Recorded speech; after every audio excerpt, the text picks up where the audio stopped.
Hello, everybody, and welcome back. Good to talk to all of you again today. And today we're going to take a look at the, let's say, new American battleships that are coming in the split line soon, TM, right? Anyhow, this was announced during the Wargaming stream, and so during today's video, we're going to take a look at some of the preliminary data for these ships and sort of the key things to sort of, I guess, pay attention to.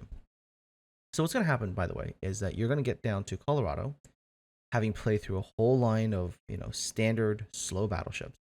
You're going to get to tier 7, you're going to have to make a decision. Do you want to go down the fast American battleship line? So that's like North Carolina, Iowa, Montana. Or do you want to do the sort of extension of the slow battleship line? That is the new ships, the Kansas, the Minnesota, and the Vermont. Now, these ships have fantastic firepower. Like, that's very clear from what they showed off yesterday. 12 guns on each of the 3 battleships. Tier 8 and 9 have 406mm guns. Tier 10 has 457mm guns. So that's a lot of alpha going downrange. Basically, these ships will have the largest, I guess, alpha strike in the game. Just probably the best broadside that you can have.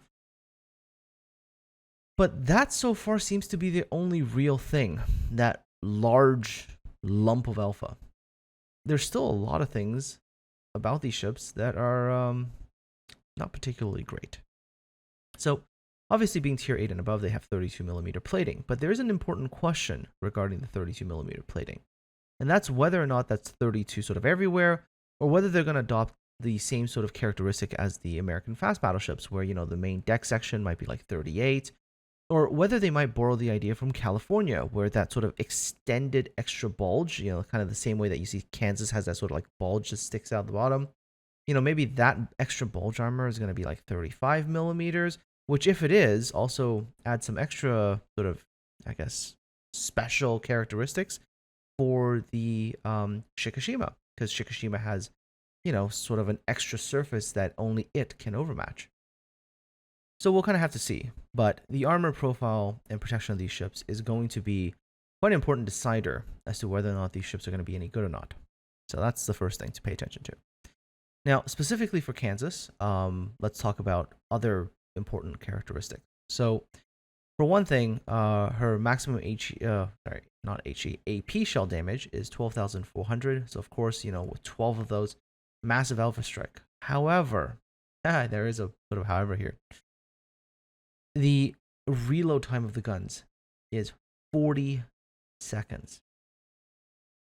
Yeah, that's right. You heard me right. 40 seconds. It's a really, really slow reload. So maybe that is offset by other things, such as maybe like great dispersion. So you think, okay, maybe they're meant to sit at sort of long distance. Not really the case. Kansas, for example, has a firing range of 22.7. Maximum dispersion at that range, 287 meters, with a sigma value of only 1.7 currently. So that is not very good at all. 1.7 sigma, generally speaking, I'm not a huge fan of, especially at longer range.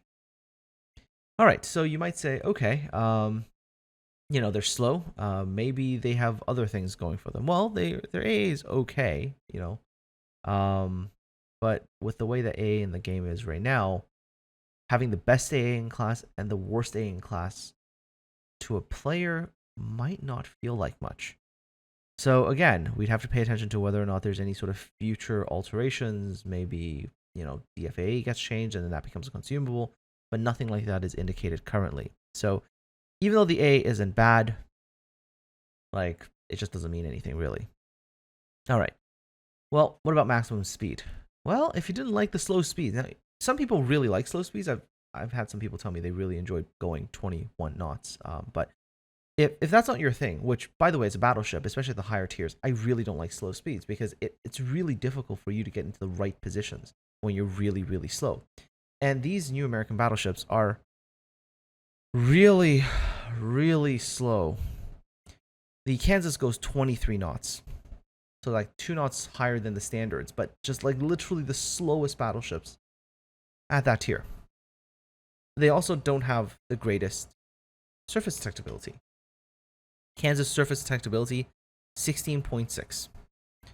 So, yeah, like, not particularly great for the ship, right?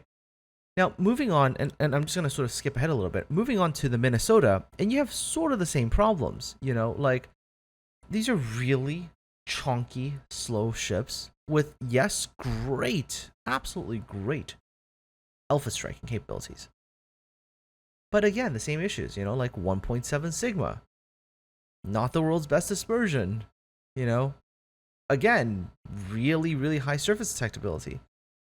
And that's kind of problematic. Because the big issue I've had with these ships, and I've been thinking about this almost kind of all night, is I can't really figure out what they want these ships to be. If they want them to be closer range, close the range and go brawl, well, they're too slow to do that. They're really, really slow. They can't really force an engagement. Other people can cut you to infinity and beyond. That doesn't really make much sense. If they're meant to be snipers, the dispersion and sigma value don't really seem to make much sense either. Now, it is possible, and there is something to be said here, it is possible that with the values that we have right now, we are missing air drag values. So maybe they have phenomenal air drag values, in which case then the ships will start to behave like, kind of the way that Slava or Champagne would. But would that be what Wargaming wants? An entire tech tree line that basically all long distance snipers? I mean, that's not really good play for the game. I mean, I hate playing Champagne just because of that sole reason. She spends way too much time trying to keep distance from everything. And then okay, another thing is, even if that was the role, these things struggle with maybe even running away from stuff. So again, a little bit confused as to exactly what their purpose is. Maybe, and this is what I'm hoping for, right? My ideal hope in terms of their role is that they're going to be more centrally played battleships. So the kind of battleship that doesn't move too far away from the central-ish position. Something that is really durable, not particularly fast, but maybe really super durable, that will allow it to, sort of plink cross map shots and get things that way.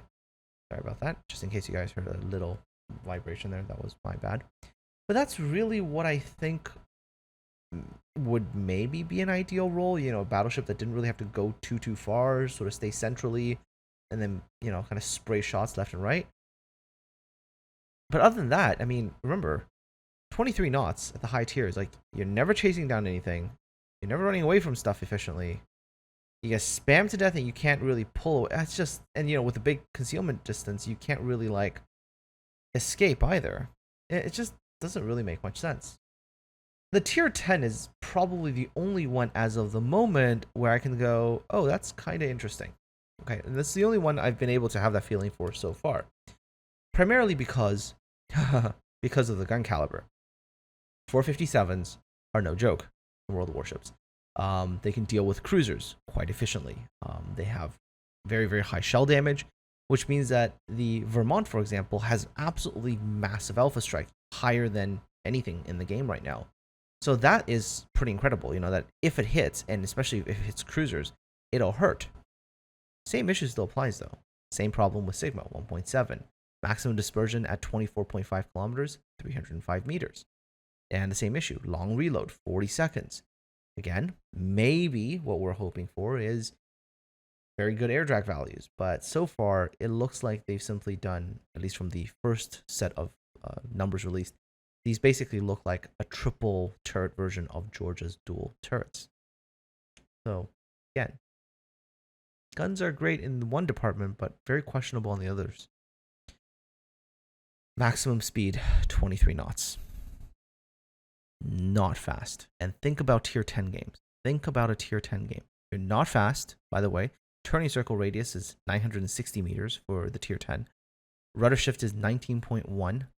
And this doesn't include the upgrade modules or anything like that. It's just a fully upgraded ship, just without anything else. Surface detectability, 18 kilometers.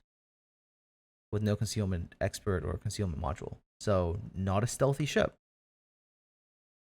And in terms of the like repair parties and everything, it is sort of the good American heel, so that is nice. They get access to what the current American battleships have, which is great when you think about it like that. But the same issue kind of rears its ugly head time and time again. 23 knots, long reload at tier 10. I don't know. That just doesn't really screams like it works. Imagine if you had to like push something. You're going to be slower than every other ship that's pushing. So you're going to be struggling to keep up with them. If you need to run away, your team is going to run away from you faster so that you're going to be the last ship in the line. Just doesn't make the most sense. And then you also consider possible future plans. Remember submarines? Well, we know already from the tier 6 test that the submarines aren't exactly slow ships. So you're going to be playing this big thing that's not particularly fast in a submarine environment. Remember, your, I guess, supposedly good looking torpedo belt, because it looks like you have a pretty good torpedo belt, some pretty solid torpedo defense, can possibly be negated by a submarine double pinging you and just simply going straight for the citadel damage. And I guess that is the issue. Like, I've really sat here and I've thought about these ships.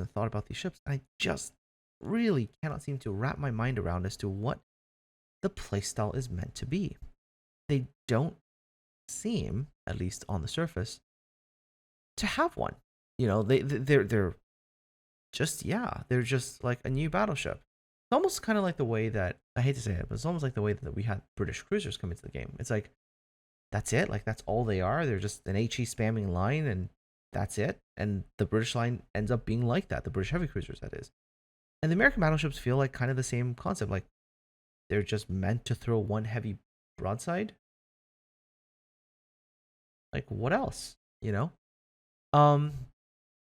So, am I excited to see a new line? Yeah. Am I excited to see a new American battleship line? Yeah. Am I looking forward to playing the ship? Hard to say, maybe. Also, keep in mind that there are no secondary builds possible. Secondary range is only 6 kilometers, which is not good. And the AA question has come up earlier, and it's been like kind of a, well, we don't really know, because while it has continuous DPS and can do that, it doesn't have that reward element of feel, compared to, I guess even the older AA systems where you still had that element of reward. The most exciting ship, though, is a ship that I've actually talked about before. I don't know how many of you remember this, but there was a couple of, I think this was when I was talking about West Virginia, 1944, 45, sort of that refit, and there was a whole controversy back then. I actually suggested that maybe what could be used to fill that space was a tier 7 version of the North Carolina, armed with quadruple 14-inch guns, because it was historically a design for the North Carolina before the 16-inch gun came out, and that's when they switched over. It's also the reason why, if you actually take a look at North Carolina's armor model, her actual armor is designed to protect her from 14-inch shell fire. So, hooray, we get a version of the ship, and that is Florida. Florida actually has come in, and this is that exact ship. And what is this ship's role? Well, her role is to basically be the Champagne Slava playstyle. Set at really long range and snipe stuff. So far what we have is she's going to have 12 356mm guns. There's always a bit of a tongue tie there. Firing range, 18.6, but of course, somebody reminded me earlier that American battleships have access to that range module, right? So her range will probably be quite good. Her maximum AP shell damage is only 10,500, but again, you've got quite a lot of them, right? 12 shells in total. AP initial velocity is 823 meters per second, which is not bad at all. Reload time is 30 seconds. Maximum dispersion is 204 meters, which is quite good, actually, right? Although Sigma's not great at 1.7. I'm assuming that if she's going to be meant to be somewhat similar to Slava or Champagne, her air drag value is probably going to end up in around the 0.22, 0.23 range, which means that her shells should have a nice sort of ballistic trajectory. probably going to get down range to about maybe 20 kilometers in reasonably good time. That's at least my hypothesis so far. It'll probably have the shells get there, yeah, roughly the same way that you'll see Champagne's shells sort of go down range very, very quickly. So, see, this is why I'm a little like confused. You know, they have this premium ship that comes out that will be that sniping playstyle. So, what are the previous ones? Are they supposed to mimic this, or are they going to be their own thing? And that's why I couldn't figure it out. Right? It's kind of a big question mark over what these new ships are supposed to be. Obviously, in a lot of other ways, aside from the fact that this ship, the Florida, is going to have only 25 millimeter plating, which is obviously going to make that vulnerability bow stern area, I think her armor profile as a whole is going to probably mimic a North Carolina. So that's going to be pretty okay if you know how to use angling and everything correctly. Other than that, her AA doesn't look too terrible. Doesn't look too great. Just looks like it's going to be okay. Her continuous DPS doesn't look too bad. Her long range DPS doesn't look too bad. So yeah, things actually look okay for Florida. Maximum speed 27 knots. So again, very similar to a North Carolina there. Surface detectability 13.9 stock, which is quite good. Turning circle radius 760 meters. Rudder shift 15.4. Like not too bad at all. Obviously, compared to the sort of normal tech tree, she's not going to get a great heal because again, these ships being more snipery kind of designs, they don't get that kind of extra durability and survivability.